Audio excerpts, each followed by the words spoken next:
C 언어가 가진 고급 언어 성격을 확실하게 볼 수 있는 문법은 구조체, 스트럭처입니다. 스트럭처에 대해서 좀 자세하게 알아보겠습니다. 자, 스트럭처는 C 언어에서 새로운 자료형을 만들 수 있는 굉장히 획기적인 방법입니다. 우리가 자료형을 몇 가지 공부를 했잖아요. 자, 메모리를 확보해서 연산을 다양하게 할 수 있는 게 자료형인데요.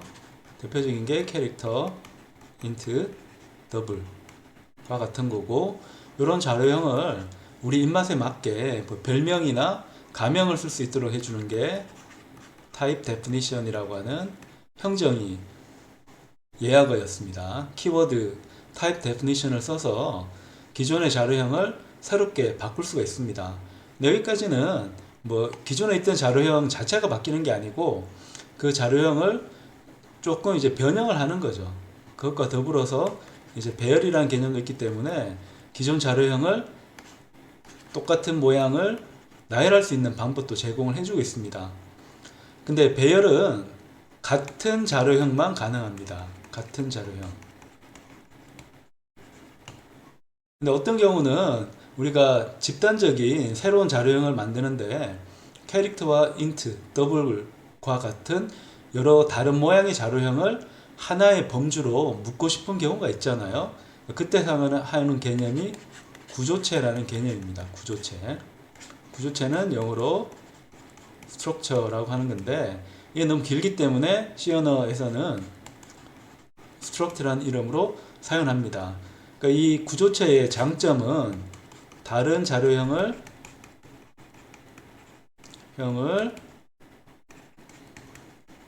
스트럭터명으로 하나로 묶을 수가 있다는 겁니다. 그래서 다양한 특성의 자료들을 내가 원하는 새로운 자료형으로 바꾸어서 그 자료형을 기준으로 해서 변수들을 계산을 하고 함수를 호출하고 함수의 반환을 받을 수 있는 거죠. 그 자료형을 구조체로 사용을 하면 원래 함수의 출력은 자료형 하나만 가능해서 캐릭터 하나, 인트 하나, 더블 하나 아니면 배열을 가리키는 포인터 이런 것들을 이제 반환을 했는데 만약에 우리가 구조체를 사용하게 되면 구조체는 여러 자료형을 하나로 묶은 거이기 때문에 반환을 할 때 구조체라는 자료형 하나를 반환하는 거지만 구조체 안에 다양한 변수가 있기 때문에 그러니까 다양한 자료형을 가진 변수가 있기 때문에 여러 변수를 한 번에 반환을 시킬 수가 있습니다. 굉장히 유용한 개념이고 이 구조체 개념이 워낙 좋았기 때문에 이 구조체 개념에서 더 발전된 게 클래스가 나왔습니다. 이 클래스는 C++에서 사용하는 기본적인 자료형을 생성하는 방법인데 근데 클래스는 구조체에서 한 걸음 더 나간 게 자료형뿐만 아니고 그러니까 자료형은 이제 일종의 변수 선언이라고 볼 수 있잖아요. 특정 다른 자료형을 이용해서 변수를 선언을 할 수 있는 게 구조체의 장점이긴 한데 구조체에서 한 걸음 더 나가면 같은 범주 안에 묶을 수가 있는 게 꼭 변수, 서로 다른 자료형을 가진 변수만 묶을 수 있는 게 아니고 함수도 같이 들어갈 수 있잖아요. 그래서 변수와 함수를 하나의 범주로 묶을 수 있는 개념이 바로 클래스가 되고 이 클래스로 인해서 C 언어가 가지지 못했던 굉장히 다양한 강점을 C++이 가지게 됩니다. 그러니까 그 중에 하나가 우리가 전역 변수라든지 전역 함수를 사용하게 되면 어디서든 호출할 수 있으니까 굉장히 좋은데 여러 함수, 변수가 이제 접근할 수 있게 되면 우리가 생각하지 못했던 문제점들 나는 바꾸지 않았다고 생각하는데 다른 쪽에서 바꿔버리는 이런 문제들 그러니까 접근성의 문제가 있기 때문에 전역이 편하긴 한데 오용의 문제가 있어서 그러니까 걱정스럽게 이제 사용할 수밖에 없는데 클래스에서는 범주로 묶을 때 변수와 함수를 이제 묶으면서 접근성에 대한 문제도 이제 해결했습니다. 프로그래머가 각 변수나 함수를 접근할지 말지를 이제 결정할 수 있게 하고, 또 클래스의 또 막강한 강점은 얘를 상속을 받아서 더 풍부한 특성을 가진 자료 구조로 만들 수가 있는 쪽으로 발전할 수 있습니다. 근데 C 언어에서는 변수를 다양하게 묻는 것만 현재 제공을 하고 있습니다. 함수까지 다양하게 묻고 싶으면 C++를 사용을 해야 됩니다. C++에서는 변수와 함수를 다양하게 묶을 수가 있습니다. 자, 이렇게 개념적으로 굉장히 풍부한 방식으로 소스 코드를 구조화시킬 수 있도록 하기 때문에, 이런 측면에서 C 언어는 고급 언어 특성을 가지고 있다는 거고, 근데 C 언어가 재밌는 것이 고급 언어면은 주로 고급 언어적인 특성만 가지는데 저급 언어 특성도 또 가지고 있습니다. 그러니까 그 중에 하나가 포인터죠. 그러니까 C 언어는 재밌는 게 고급 언어 특성과 저급 언어 특성을 같이 가지고 있어요. 그 저급 언어라고 하는 거는 하되어 직접 제어하는 방식인데, 이걸 우리가 배운 것 중에 하나가 포인터가 되죠. 고급 언어적 측면은 배열이라든지 구조체입니다. 왜 고급 언어를 하는가 하면 이제 소스 코드를 개념화하고 구조화하기 때문입니다. 그냥 단순히 CPU가 제어하는 연산을 나열을 하는 게 아니고 개념을 이제 만들어주고, 그러니까 구조체도 하드웨어 측면을 보면 아무것도 아니거든요. 그냥 특정 시작점부터 끝점까지 같은 메모리로 이제 묶어서 사용할 뿐입니다. 근데 그렇게 하면 사람은 이해하기가 힘들고 기억하기 힘듭니다. 메모리가 이제 묶어져 있다는 것보다는 구조체라고 해서 변수들을 하나의 이름으로 묶어서 활용한다는 게 훨씬 더 개념화가 되어 있는 거잖아요. 그러니까 이런 방식이 고급 언어의 특성입니다. 그러면서 C 언어는 저급 언어 속성을 가지고 있기 때문에 운영체제와 같이 효율적이고 속도가 빠른 프로그램 개발할 때 또 빠질 수가 없는 언어가 됐고요. 이게 워낙 성공적이다 보니까 C 언어의 약점만 해결을 해서 더 풍부하게 실행 파일을 만들 수가 있는, 프로그램을 만들 수가 있는 C++이 인기를 또 얻고 있습니다. 이런 기본적인 개념 하에서 그 구조체 문법을 확인을 해 보겠습니다. 자, 비주얼 스튜디오에서 구조체 프로젝트를 만들어 보겠습니다. 우리 계속 하는 것처럼 빈 프로젝트 선택을 해서 다음으로 갑니다. 자, 이름은 당연히 스트럭트로 해서 만들어 줍니다.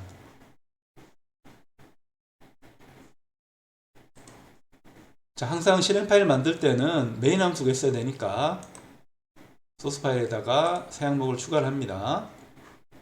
자, 이름은 스트럭트로 갑니다. .c로 추가를 하고요. 자, 입출력을 위해서 스탠다드 IO 쓰고요. 메인 함수를 정의를 합니다. 자, 여기서 우리가 하려는 거는 스트럭트 구문을 한번 써보는데, 스트럭트 구문은 이런 식으로 만듭니다. 그 다음에 이름을 적고요. 그래서 my data라는 거를 한번 만들어 볼게요. 자, 얘는 구문이 이렇습니다. 스트럭트라고 쓰고, 그 다음에 구조체 명을 쓰고 코드 블록을 만들어 주는데, 이 코드 블록에는 변수 선언만 들어가야 됩니다. 변수 선언만 들어가도록 해 줍니다. 그럼 여기에 뭐 int i, 그 다음에 더블 x, 그 다음에 또 어떤 게 있을까요? 캐릭터 c, 이런 것들을 다 만들어 줍니다. 그러면 캐릭터 c, int i, 더블 x 이런 거를 하나로 묶어서 my data로 만들었다. 라고 생각할 수 있고요. 그럼 얘는 구조체를 정의하는 겁니다. 구조체. 자, 정의를 이런 방식으로 지금 하는 거고, 그럼 구조체 선언은 이런 방식으로 합니다. struct my data라고 하고 md1 뭐 이런 식으로 해줍니다. 그러니까 얘는 자 struct하고 구조체 명 그런 다음에 변수 명 이렇게 적어 주는 겁니다. 그리고 만약에 이 구조체를 초기화하고 싶을 때도 있습니다. 초기화하고 싶을 때 있기 때문에 md2라고 해서 초기화를 합니다. 초기화할 때는 내가 스트럭처 안에 변수를 나열한 순서대로 초기화를 해야 됩니다. 첫 번째는 예를 들어 a라고 초기화를 하고 int는 10이라고 하고 더블은 5.79 이렇게 해줍니다. 자, 이렇게 해서 컴파일 한번 해볼까요? 문제가 있는지 없는지. 자, 문제는 없고요. 그러니까 초기화할 때 또 재밌는 방법이 우리 배열에서 썼던 것처럼 다양한 방식으로 초기화를 할 수가 있거든요. 그러니까 지금 현재 소개한 초기화 방법 말고 각 멤버, 얘는 이제 멤버라고 합니다. 멤버 변수. 자, 멤버 변수가 있는데 이 멤버 변수에 접근하기 위한 방법을 좀 알아야지 새로운 초기화 방법을 알 수가 있는데요. 내가 이 md1은 이제 변수명이니까 여기에 각 원소에 접근하고 싶다고 하면 점을 찍습니다. 점을 찍어서 이번에는 b라고 넣을 수 있습니다. 그 다음에 md2에다가 c 해서 md1.c 이렇게 넣는 것도 가능합니다. 자, 멤버는 구조체의 멤버 변수는 마치 변수처럼 사용이 가능한데 다만 접근 연산자를 사용을 해야 됩니다. 접근 연산자. 이 접근 연산자는 점입니다. 점을 찍어서 접근 연산자로 사용을 합니다. 그러니까 이 부분은 우리가 익숙하지 않으면 좀 헷갈릴 수 있습니다. 원래 마침표라고 하는 거는 문장이 끝나는 것을 나타내든가 아니면 수학에서는 소수점을 표기할 때 사용을 하잖아요. 근데 C 언어의 구조체에서는 구조체 멤버에 접근하기 위한 방법으로 쉽게 말하면 접근 연산자로 점을 사용을 합니다. 그러니까 왼쪽 편이 구조체 이름, 오른쪽 편이 멤버 변수명이 됩니다. 근데 사용할 때는 구조체 명에다가 점을 찍고 멤버 변수명을 쓰게 되어 있습니다. 멤버 변수명을. 그러니까 이게 좀 헷갈리긴 하는데 이 스트럭처가 발전된 게 클래스고 클래스는 객체 지향의 최초이면서 대표 주자이기 때문에 멤버 접근할 때는 그 뒤 이 C++ 이후로 그러니까 C 이후로는 멤버 접근할 때는 전부 다 점을 찍어서 접근을 합니다. 굉장히 유용한 방법이기 때문에 우리는 좀 익숙해질 필요가 있습니다. 이런 걸 이제 출력하고 싶으면 출력하는 함수를 또 만들 필요가 있습니다. 출력하는 함수. 예를 들어 자, print my data 출력을 하고 싶으면 자, 입력을 받아야죠. 자, 입력은 struct my data 하고 md 자, 이런 방식으로 써야 되고요. 그 다음에 입력은 이렇게 받고 출력은 없으니까 void라고 이렇게 받아야 되는데 이 스트럭처 정의할 때 항상 스트럭처 쓰고 구조체 이름을 적고 변수명을 적는 게 번거롭잖아요. 그러니까 번거롭기 때문에 보통 구조체는 다 type definition으로 정의를 합니다. type definition으로 struct my data 라고 하고 이름을 뭐 my data 뭐 variable 이렇게 적을 수 있는데 type definition을 이용해 가지고 struct my data를 하나의 또 별명으로 붙이기 때문에 스트럭처 이름을 붙일 때는 언더바 쓰는 경우가 많아요. 언더바는 어떤 의미가 있다고 했습니까? C에서 언더바는 컴파일러가 주로 사용하는 변수나 함수다. 혹은 사용할 때 주의를 기울여야 된다. 로레벨 접근을 한다. 뭐 이런 뜻으로 쓰이기 때문에 우리가 새로운 자료형을 만들어주고 있잖아요. 그런 의미에서 낮은 수준의 기능을 이제 제공을 하는 거라서 언더바를 이제 쓰고 이게 보통의 자료형 정의랑은 다르다는 걸 또 풍기기 위해서 언더바를 이제 사용을 합니다.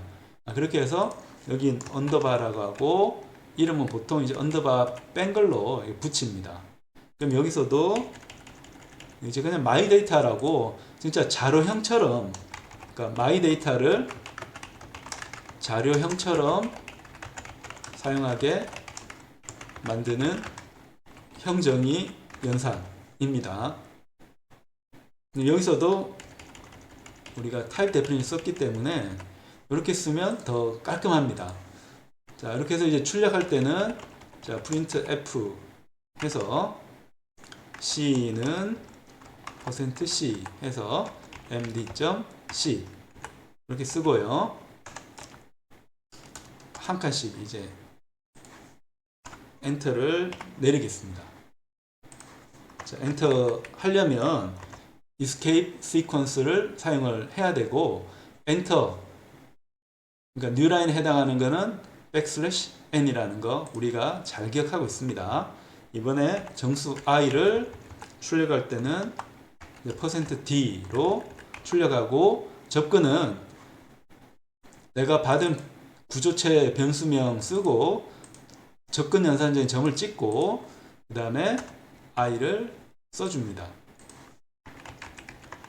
그 다음에 정수 출력할 때는 이제 정수는 위에처럼 하면 되고 실수 출력할 때는 %g로 %f나 %e 중에서 보기 좋은 걸로 출력하는 %g 포맷 규격자를 사용을 합니다. 그래서 얘를 출력을 해 줍니다. 이렇게 해서 함수를 만들기 때문에 내가 만든 구조체 출력을 할 때는 편하게 출력을 할 수가 있습니다. 그러면 우리가 입력한 값이 그대로 들어가는 걸 볼 수가 있고, 여기서 구조체를 이제 입력으로 받았잖아요. 자, 구조체 입력 변수의 의미, 구조체 입력 변수의 의미는 뭔가 하면 지금 받은 거를 md라는 거는 md2가 여기 들어갔잖아요. md2가 여기 들어갔는데 요 말은 이거랑 똑같습니다. my data 이제 md3가 있으면 md2 한 거랑 이제 같은 의미입니다. 이렇게 하면 모든 멤버를 복사하는 겁니다. 복사해서 할당. 그러니까 md3하고 md2는 구조체이기 때문에 md2에 있는 모든 정보가 복사돼서 md3로 넘어갑니다. 이런 것처럼 우리가 함수 입력으로 md2를 했다는 것은 그러니까 입력된 구조체의 모든 멤버를 md2에 복사하는 겁니다. 그래서 우리가 포인트 할 때 배운 것처럼 이 값으로 호출을 하는 겁니다. 값으로 호출. 그러니까 call by value라고 해서 원래 우리가 만들었던 md2를 건드리는 건 아니고요. 그 md2에 있는 값을 지역 변수로 복사를 하는 겁니다. 자, 얘를 지역 변수. 입력 변수이면서 지역 변수죠. 지역 변수 md에 복사를 하는 겁니다. 자, 그러면 우리가 받은 이 md는 값으로 이제 호출했기 때문에 내가 이 함수 안에서 이 myData 구조체를 아무리 조작을 해도 우리가 원래 보냈던 md2의 값은 변화가 되지 않습니다. 그러니까 그걸 원하면 이 md2에 포인트를 보내야 됩니다. 그러니까 md2에 물리적인 주소가 있는 거를 보내야 됩니다. 그러니까 그 주소를 저장하는 변수를 우리가 보통 포인터라고 해서 시계에 보면 바늘이라고 했죠. 바늘이라고 해서 포인트 자체에는 값이 없는데 포인트가 가리키는 위치, 그게 바로 주소죠. 주소를 찾아가면 값이 있는 그러니까 그런 개념을 쓰는 게 포인터가 됩니다. 그러니까 이런 부분이 굉장히 좀 재밌는 부분이고, 그러니까 이 부분을 우리가 알고 있기 때문에 마이 데이터를 새롭게 또 정의할 수가 있습니다. 라고 해서 얘를 이제 초기화하는데, 우리 접근할 때 점을 찍었잖아요. 점을 찍고 접근을 해서 예를 들어 점 i는 이제 50, 점 x는 마이너스 45, 점 67 이렇게 하고 점 c는 z 이런 식으로 접근할 수 있습니다. 배열에서 했던 것처럼 배열의 접근 연산자는 괄호였죠. 자, 배열처럼 초기화가 가능합니다. 배열처럼 초기화 가능. 배열은 어떻게 했습니까? 배열의 접근 연산자는 대괄호잖아요. 대괄호 연산자 이용해서 특정 이제 위치를 초기화할 수 있습니다. 특정 원소라고 하면 좋겠네요. 특정 원소를 초기화할 수 있는 거고, 마찬가지로 구조체에서는 접근 연산자가 대괄호가 아니기 때문에 점을 찍어서 표기를 하고, 이 점을 찍음으로써 점 연산자 이용해서 임의의 멤버 변수를 초기화할 수가 있습니다. 그러니까 이 점 연산자를 쓰지 않으면 내가 정의한 멤버 변수 모양 그대로 초기화 값으로 넣어야 됩니다.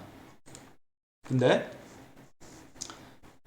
접근하는 점 연산자를 쓰면 그렇게 하지 않아도 된다는, 굉장히 편하게 할 수 있다는 거 우리가 볼 수 있고요. 그 다음에 이 구조체를 또 포인터로 쓸 수가 있습니다. 그러니까 MD5로 할까요? MD5라고 하면 MD4에 얘는 변수니까, 값이니까, 변수니까 얘를 그대로 사용하면 안 되고 얘 주소를 얻어야죠. 얘 주소를 얻어서 MD5에 넣을 수가 있습니다. MD5에 넣을 수가 있고, MD5에 넣은 이 포인터는 접근할 때 또 다른 또 연산자를 하나 추가해 줍니다. 자, 이 연산자 이름은 포인터 접근 연산자라는 건데, 얘는 이렇게 접근합니다. 얘는 구조체의 포인터로 멤버 접근하는 연산자입니다. 그러니까 특이하게 포인터인 경우는 점뿐만 아니고 마치 화살표 같은 요 기호 이용해서 구조체 포인터를 이용해서 멤버로 바로 접근할 수 있도록 해주는 기능을 제공했습니다. 그러니까 이 말은 구조체가 그만큼 C 언어에서 많이 쓰인다는 뜻입니다. 접근 한번 해볼까요? 그래서 MD5에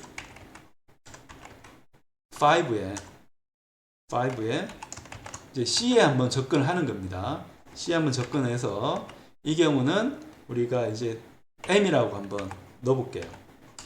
이렇게 넣는 겁니다. 자, 얘는 뭐예요?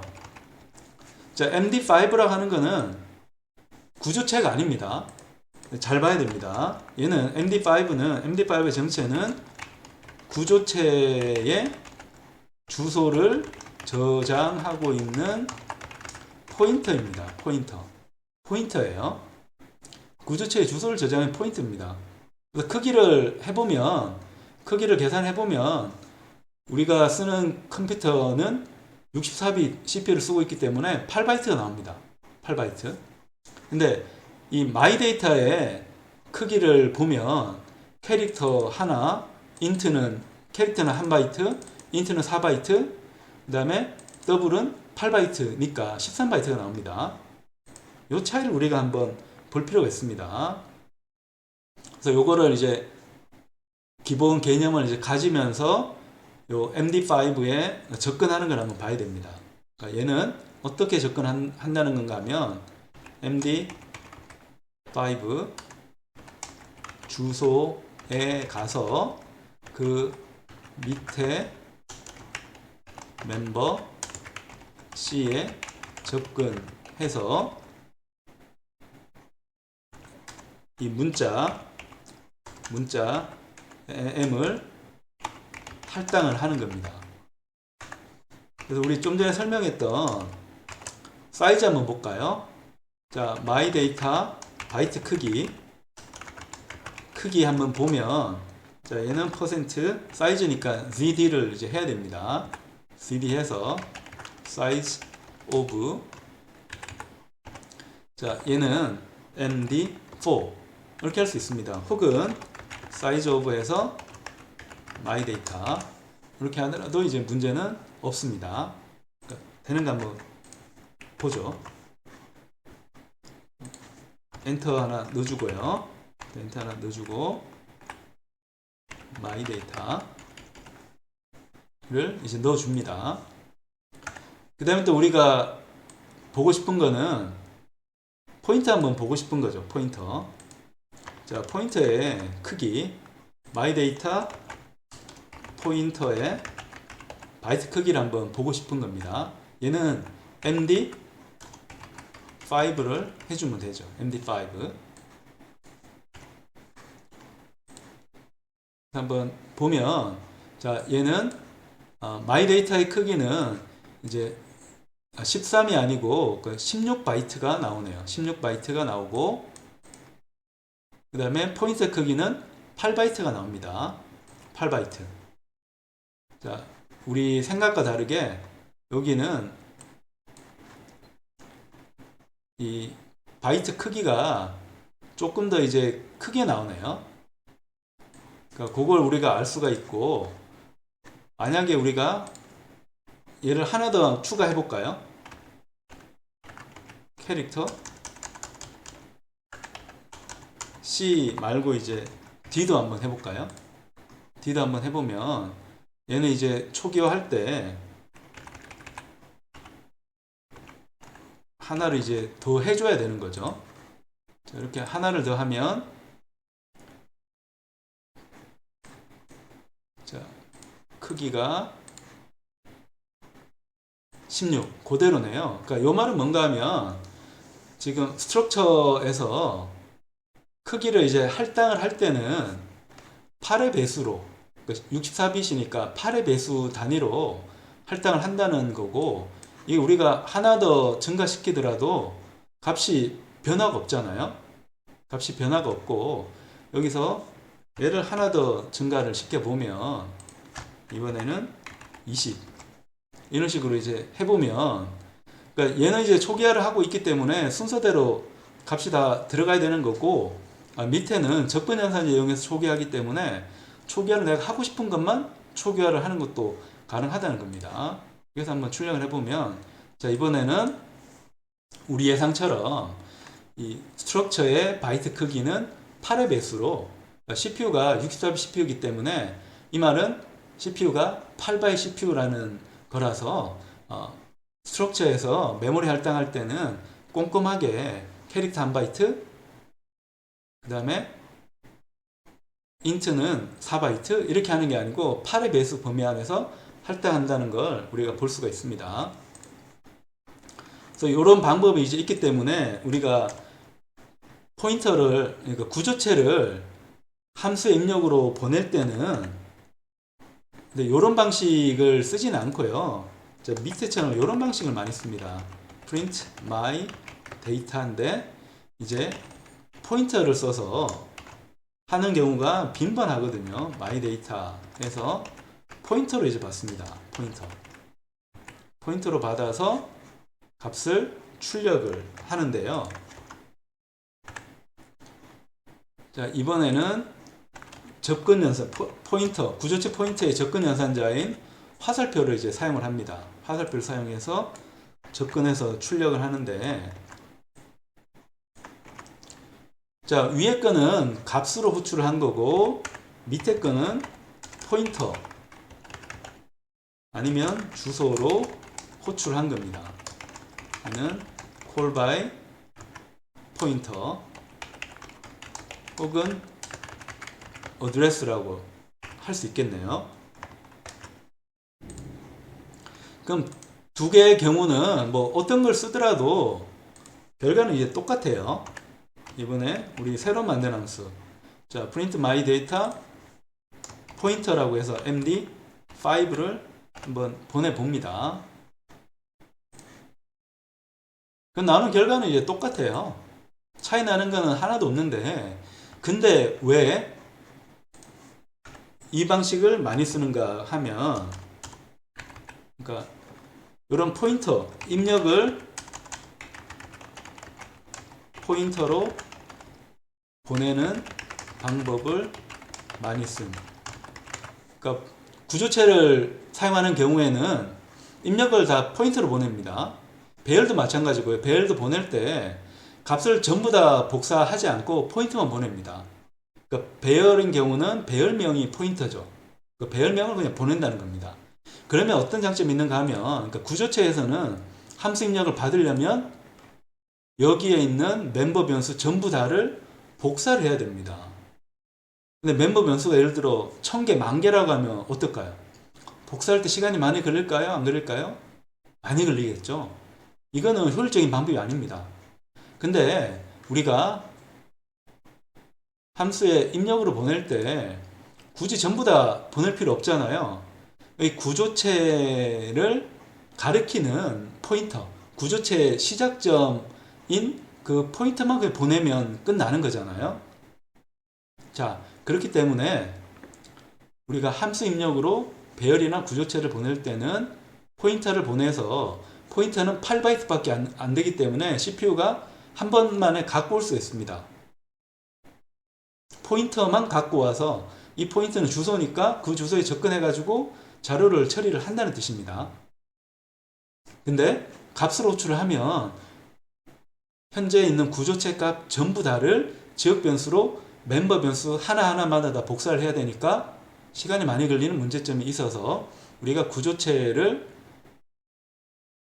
함수 입력으로 삼을 때는 포인트를 보내는 게 기본이 되고, 이런 방식으로 포인트를 많이 쓰기 때문에 포인트를 이용해서 멤버 변수를 접근을 하는 화살표 접근 연산자를 추가적으로 제공하고 있다라고 생각을 하면 구조체는 우리가 좀 쉽게 이해할 것 같습니다. 그리고 추가적으로 또 알아볼 게, 구조체하고 비슷하면서도 또 약간 차이가 나는 이 공용체, 유니온이라는 개념이 있습니다. 그것만 간단하게 한번 살펴볼게요. 자, 새 항목으로 이번에는 유니온을 한번 봅시다. 유니온 .c를 한번 보는데요. 자, 스트럭처는 이번 프로젝트에 제외하죠. 뭐 우리 특별히 볼 건 없으니까. 자, 여기서 똑같이 메인 함수까지 이제 써주고요. 아, 그리고 우리가 아까 추가적으로 하나 더 봐야 되는 게, 잠깐만요. 스트럭처 구문에서 변수를 정의하는 또 특성이 하나가 있습니다. 그 스트럭처라는 게 있는데, 이 스트럭처에서 이렇게 변수 정의를 할 수 있잖아요. 근데 변수 정의하면서 구조체를 선언할 수 있습니다. 구조체 선언. 그러니까 이렇게 쓰지 않고, 자, 이렇게 하는데 여기다가 my data 글로벌이라는 걸 이렇게 선언할 수도 있습니다. 자, 얘는 구조체를 정의하면서 구조체 변수를 선언까지 가능하게 할 수 있습니다. 그러니까 선언하면서, 정의하면서 선언까지 할 수 있는 기능을 제공을 하고 있습니다. 하고 있어서 mydata.g를 내가 여기서 그냥 사용할 수가 있는 거죠. 자, mydata.g. 여기 g라고 붙인 거는 현재 함수 바깥에 이제 정의를 하고 있기 때문에 전역 변수가 됐고, 전역 변수기 때문에 뭐 앞이나 뒤에 이제 쓸 수 있는데, 좀 일관성 가지려면 앞에다 적을까요? 뭐 어디든 적어도 관계없는데 요 G를 써가지고 전역 변수라는 거를 좀 정의를 하고 있습니다. 그래서 얘를 이렇게 써가지고 점 C는 G 이렇게 사용할 수가 있습니다. 해서 print my data, 이번에 포인터를 이제 보낸다고 하면 address of 연산자 쓰고 my data underbar C 뭐 이렇게 해서 보내버리면 됩니다. C는 있으면 안 되고요. 이렇게 해서 출력을 할 수 있습니다. 그러니까 G가 이제 캐릭터에 들어갔고 I하고 X는 지금 초기화하지 않았기 때문에 뭐 어떤 값이 나올지는 모릅니다. 자, 구조체는 워낙 이제 많이 쓰는 거라서 구조체 정의하고 초기화하는 방법도 다양하게 있고 변수를 선언하는 방법도 다양하게 있습니다. 이번엔 진짜 프로젝트 제외하고 원래 우리가 하려고 했던 공용체로 한번 가봅니다. 자, 공용체는 사용하는 방법이 스트럭처가 이제 비슷합니다. 자, 유니언이라고 해서 이제 int 더블을 한번 만들어 볼까요? 자, 얘는 이런 겁니다. 자, 더블은 8바이트죠. 자, 얘는 크기가 8바이트입니다. 근데 얘하고 같은 크기의 int를 연결을 시키는 겁니다. 그러니까 int는 4바이트죠. 그래서 n에 배열로 2라고 합니다. 그러면 4바이트인데 얘가 배열이니까 몇 개가 있습니까? 2개가 있으니까 전체는 8바이트. 그래서 위하고 밑에를 같은 크기로 맞춰줍니다. 맞춰주면 스트럭처에서는 구조체 구문에서는 x하고 n을 따로 썼는데, 그러니까 공용체인 경우는 이름에도 알 수 있듯이 공용체는 멤버 변수를 같은 공간에 저장을 하는 겁니다. 멤버 변수를. 그래서 x를 넣으면 x만 저장되는 게 아니고 밑에 있는 정수도 똑같은 방식으로 저장이 되는 겁니다. 저장되는데 그 저장되는 공간이 같으니까 우리가 저장할 때는 이진수로 저장하잖아요. 그러니까 서로 다른 멤버 변수를 같은 공간에 이진수로 저장을 합니다. 그러면 이 이진수를 x로 볼 수도 있고 아니면 정수 배열로 볼 수도 있습니다. 정수 배열로 볼 수도 있어요. 뭔 말인가 하면 같은 공간에 정수 형태로 저장해서 그걸 더블인 것처럼 환산해서 갖고 올 수 있다는 거죠. 혹은 정수로 우리가 뭐 더블로 저장한 거를 정수로 볼 수도 있고 정수로 저장한 거를 더블로 볼 수 있다는 겁니다. 그럼 이렇게 한번 여기까지 해도 좀 이해가 어려우니까 실제 선을 해가지고 사용을 해볼게요. id라고 해서 자, 공용체에 선언을 했습니다. 공용체 선언. 자, 얘는 밑에는 공용체 저장. 근데 이 공용체는 크기는 8바이트입니다.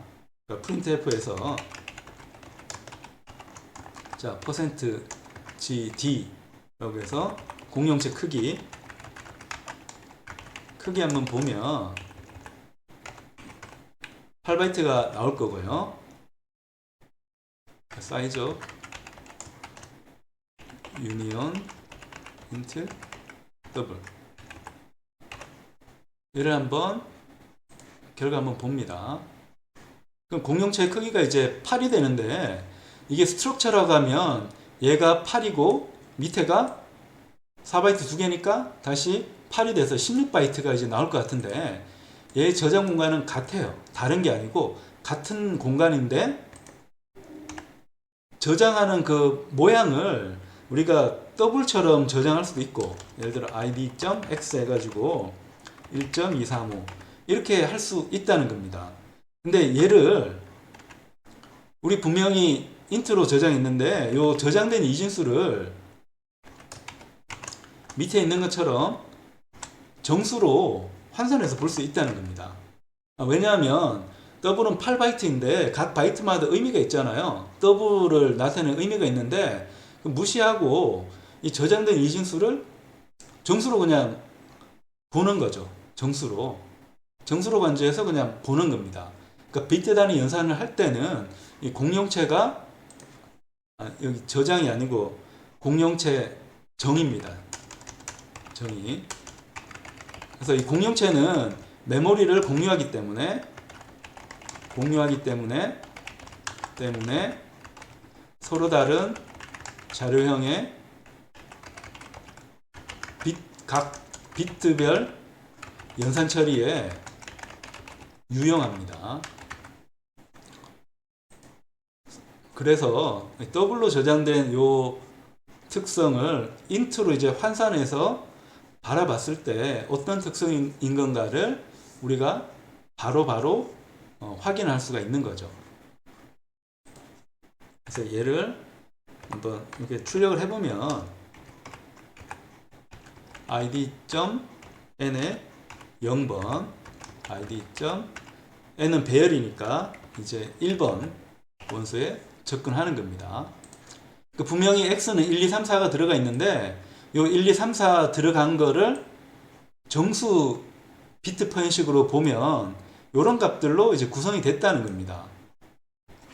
이건 반대로 하더라도 이제 관계가 없습니다. id.n에 0에다가 한번 10을 넣고 id.n에 1에다가는 20을 넣을 수 있습니다. 마이너스 20 넣어볼까요? 이렇게 한 거를 우리가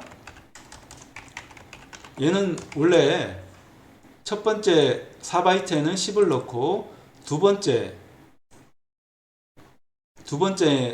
정수에는 마이너스 20을 넣는다는 건데 이게 정수 앞에 4바이트 뒤에 4바이트인데 얘는 더블이 아닌데 이 비트의 배치를 더블로 그냥 보겠다는 거죠. 강제적으로.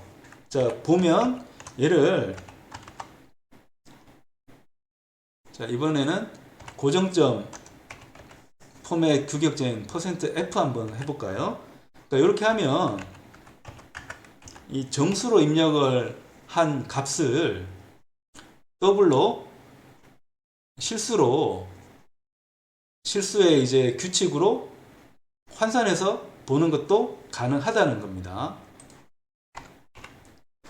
자, 이런 방식으로 하면 이거는 NA에는 숫자가 아니고 뭔가 이 실수 표현식을 이제 틀리게 적용을 했다는 겁니다. 실수 규칙을 틀리게 적용했다. 그래서 보통 NAN이라고 적고 얘는 not a number라고 하는 건데 실수 표현식이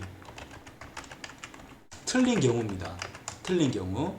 그러니까 숫자로 표현할 수가 없는 그러니까 정수를 강제적으로 더블로 표시를 하다 보니까 그러니까 이런 문제가 이제 나오는 거고 예, 숫자를 조금 줄여서 하면 표현식이 맞기 때문에 숫자가 이제 나옵니다. 숫자가 나오게 되고 %0에서 지수적으로도 한번 표현해 보는 것도 방법이고요.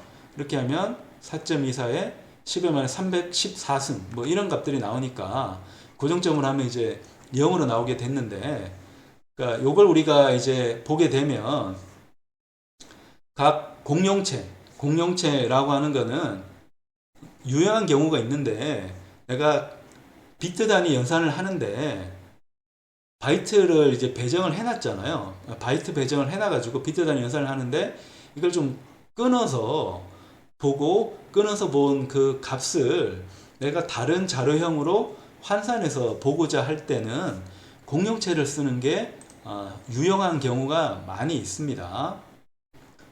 그래서 더블을 인트 두 개로 보고 싶은 경우도 있잖아요. 그러니까 그 예를 들어서 요 요 정의를 한번 활용해서 밑에 이 코드에 쓰면서 뭐 특성들이 어떻게 바뀌는지 확인을 해 봤습니다.